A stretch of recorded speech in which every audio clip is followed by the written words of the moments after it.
Porbandar yard ખાતે ટેકાના ભાવે મગફળીની ખરીદી થઈ રહી છે, પરંતુ ગોડાઉન સુધી ટ્રક મારફત મગફળી પહોંચાડનાર ટ્રક ચાલકોને નિયમિત ભાડું ન મળતું હોવાથી રોષ જોવા મળે છે।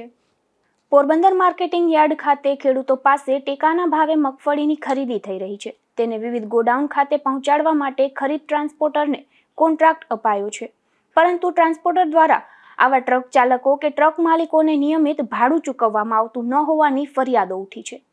આજે યાર્ડ ખાતે આવા ટ્રક ચાલકોએ એકત્ર થઈ રોષ વ્યક્ત કર્યો હતો। અભેશ ઓડેદરા નામના ટ્રક માલિકે જણાવ્યું હતું કે તેનો ટ્રક છેલ્લા 7 થી 8 દિવસથી ભરેલો પડ્યો છે, તેને ખાલી કરવા માટે કોઈ જવાબ મળી રહ્યો નથી।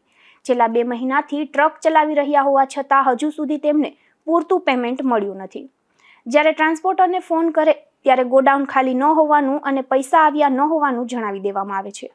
ડ્રાઈવરો પાસે ડીઝલ, સિલક કે જમવા માટે પણ પૈસા નથી।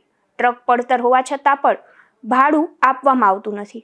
હાજાભાઈ કડછા નામના ટ્રક ચાલકે એવું જણાવ્યું હતું કે સમયસર નાણાં મળતા નથી, જેને કારણે ઘર ખર્ચ ચલાવવો મુશ્કેલ બની રહ્યો છે।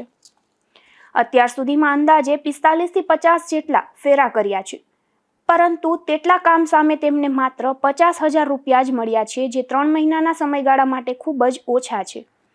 તેમની ગાડી છેલ્લા 15-17 દિવસથી એક જ જગ્યાએ ઊભી છે। જો મહેનતાણું ન મળે તો ગુજરાન કેવી રીતે ચલાવવું, આથી વહેલી તકે બાકી રકમ ચૂકવી આપવા માંગ કરી છે। મારું નામ હાજાભાઈ જીવાભાઈ કડસા છે અને ગાડી નામે લગભગ 3.5 મહિનાથી આની ધંધો કરીએ ને પૈસા આવતા ને તમારે આ તકલીફ છે। હા તકલીફ આ છે, અમારે ઘર ખર્ચ એટલે નીકળતો નથી, તો પૈસા વિનાનું તો મારે કઈ થાય ને, પૈસા વગર શું કરવું, આ તકલીફ છે। કેટલા દિવસથી આ ગાડી ભરી છે અને શું જવાબ મળે? મારી ગાડી અહીં છે ને 11મા મહિનાની 16 તારીખથી અહીં એન્ટર છે, આજે કાંઈ નથી ગયો, પછી મારે બીજે કાંઈથી પૈસા આવ્યા નથી, બીજે કાંઈ હું ભરવાય નથી ગયો અને ફેરા મારા થયા છે લગભગ 45-50 પેલા આની અંતર્ગત રૂપિયા નથી આવ્યા મારા પાસે। 50,000 રૂપિયા આવ્યા છે, તો 50,000 રૂપિયા 3 મહિના ઘરે ન હાલે ને। પછી અને 13 દિવસે 15-17 દિવસે આ ગાડી અહીંને પડતર પડી છે।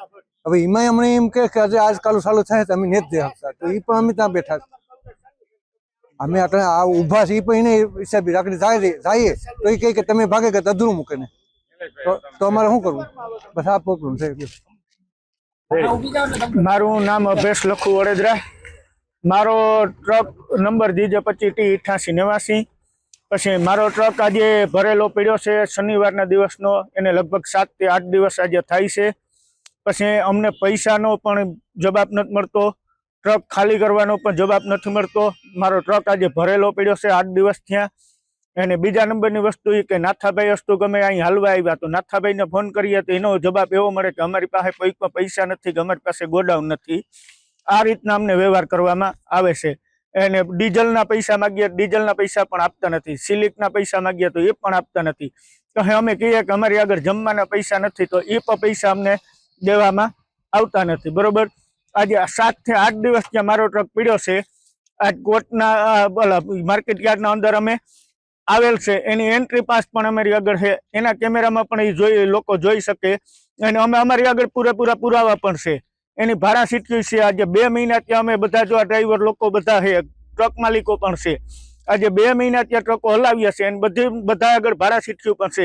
એને કોઈને આજે પૂરતું પેમેન્ટ કરવામાં આવ્યું નથી, અને કોઈ પણ જવાબ નથી દેતા। અમે જ્યાં પૂછીએ તો એમ કે ઉપરથી અમને કોઈ પણ જાતનું પેમેન્ટ દેવામાં આવતું નથી। તો હવે અમારો શું ગુનો?